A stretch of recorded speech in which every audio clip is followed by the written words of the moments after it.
യേശുക്രിസ്തുവിന്റെ നാമം വാഴ്ത്തപ്പെടുമാറാകട്ടെ. ഈ നോമ്പുകാല ധ്യാനത്തിൽ ചിന്തിക്കാനും നൽകിയിരിക്കുന്ന വേദഭാഗം മർക്കോസ് 11:9. മുൻപും പിൻപും നടക്കുന്നവർ ഹോശന്ന, കർത്താവിന്റെ നാമത്തിൽ വരുന്നവൻ വാഴ്ത്തപ്പെട്ടവൻ. യേശു കർത്താവ് രാജാതി രാജാവായി കഴുതപ്പുറത്ത് യെരൂശലേം ദേവാലയത്തിൽ പ്രവേശിക്കുമ്പോൾ അവിടെ ഉണ്ടായിരുന്ന ജനക്കൂട്ടം കർത്താവെ ഞങ്ങളെ രക്ഷിക്കണമേ, സഹായിക്കണമേ എന്ന് അപേക്ഷിക്കുന്നതാണ് ഈ വേദഭാഗം. സങ്കീർത്തനം 118:25 യേശുവിനോടും ദൈവവചനത്തോടും വിശ്വാസത്തോടെ സ്തുതിക്കുകയാണ് ചെയ്യുന്നത്. യഹോവയുടെ നാമത്തിൽ വരുന്നവൻ വാഴ്ത്തപ്പെട്ടവൻ.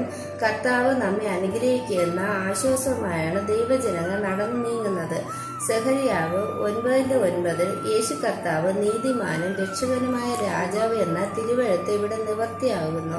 കർത്താവിനെ നമ്മുടെ ജീവിതത്തിൽ സ്വാഗതം ചെയ്യുമ്പോൾ ദൈവത്തിന്റെ അനുഗ്രഹവും സമാധാനവും നമുക്ക് ലഭിക്കും.